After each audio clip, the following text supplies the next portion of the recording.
All right, folks, so Apple just wrapped up their 2024 WWDC keynote, and there were a lot of features that are announced that a lot of us have been wanting for quite some time, especially surrounding training and recovery. But there's a lot, and I mean a lot of under-the-cover details here with these new features, and the keynote barely even scratched the surface on what's coming with WatchOS 11, as well as new features on the outdoor side of things with the Maps app on both the iPhone as well as the Mac. All right, so let's go ahead and get into two of the most interesting new features that Apple announced today, including the Apple Watch being able to calculate your training load, along with new effort rating metric. And it's kind of interesting how these features actually relate. So first off, with each workout, they'll be providing you with an effort rating, which is a score from 1 to 10, which represents the average intensity of your workout. But it's not just heart rate that they're using to measure intensity, they're also using other metrics like pace and elevation.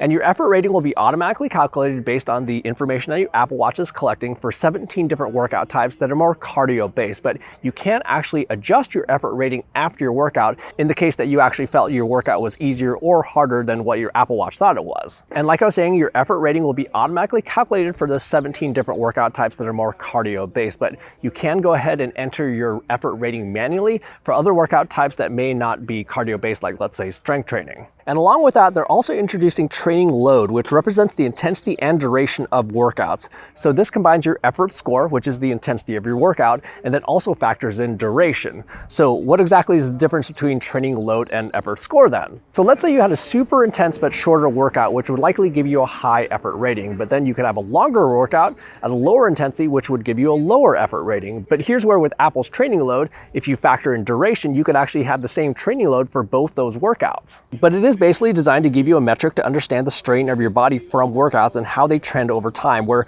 you can see your 7-day training load and how that relates to your longer term training load over the last 28 days, and how you'd use these features to track your training trends over time. So let's say you're trying to increase your training load to ramp up for a race or something like that. You'll be able to use this feature to make sure that your training load is actually trending upwards in that sort of situation. And then same thing goes if you're maybe tapering for a race where you actually want to track the decrease in trends. And then you also notice that you can actually filter and see your training load for particular workout types by being able to filter by, let's say, running versus cycling. Now, the most interesting thing about Apple's training load, though, is that it actually can factor in subjective feedback since it is based on effort rating, and you can actually adjust that manually after your workouts. So it's not just based on the metrics that are being automatically collected for effort rating like heart rate and pace. Your training load actually could be different depending on how you feel for your workouts. So with both Apple's effort rating as well as their training load metric, these are a little bit different than what you may see from other companies, but both of these are intended to track your training intensity, but probably more importantly, your training trends over time. And then something new on the workout app itself is that they're now collecting distance for more workout types, including stuff like rugby, their soccer, their disc sports, as well as skiing and snowboarding. And then on the fitness app, they're now allowing more customization where we can now add particular cards with certain pieces of information that we want to see, like let's say our running trends. And then we'll also now be able to adjust our goals based on the days of the week. So right now, basically you have your kind of like daily activity goal, but now you'll be able to actually set a specific activity goal per day. So like a lot of us may train on like 5 or 6 days a week, but then want to have a rest day, but we may actually not hit our goals for that day. So with this new feature, you can actually adjust your goals based on the day, which is kind of nice. But along with that, we're now going to be able to pause our goals so we can actually keep our streaks going in the case that we get like sick or injured or something like that. And we'll be able to pause it on a daily basis, up to the week, up to the month, or up to 90 days.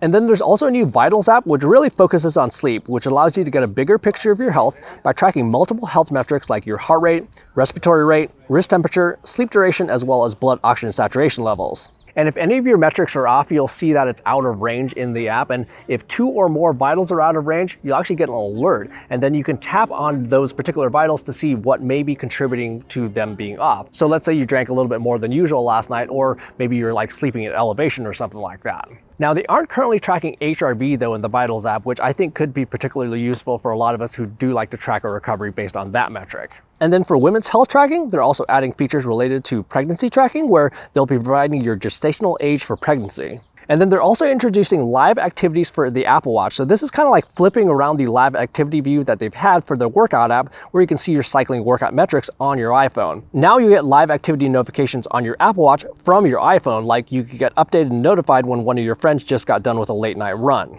And then on the more smartwatch side of things, smart stacks are actually getting smarter. So smart stack widgets will actually get automatically added to the stack based on context. So let's say a storm is rolling in or something like that. Well, as the widgets could actually get automatically added to the stack, indicating that. But I think one of the coolest examples that they gave actually was if you land in a foreign country, well, a widget will get automatically added to the stack that adds translation features for that particular country. And those translation features, by the way, are done on the watch itself, and they can be done completely offline.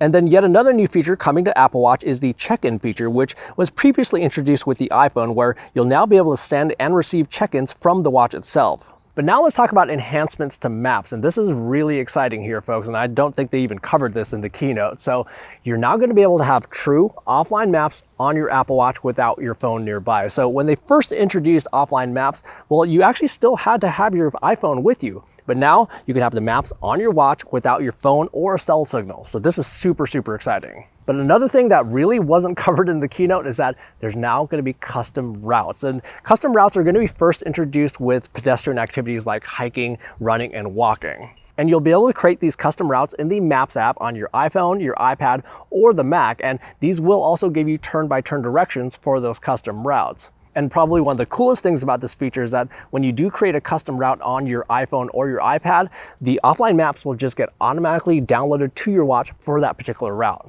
And then finally, for all you swimmers out there, they are also now adding custom structured workouts for pool swimming. Anyhow, a lot of new features dropping with WatchOS 11, and a lot of features that I really wasn't expecting, and also kind of an interesting implementation of a lot of these features as well. But we are definitely seeing Apple add a lot of features that a lot of us have been wanting, and definitely extends the Apple Watch in quite a few ways, especially surrounding sports and health. Anyhow, if you found the information in this video to be useful, do me a quick favor and just quickly hit that like button down below, and also subscribe to the channel for plenty more updates that are coming soon.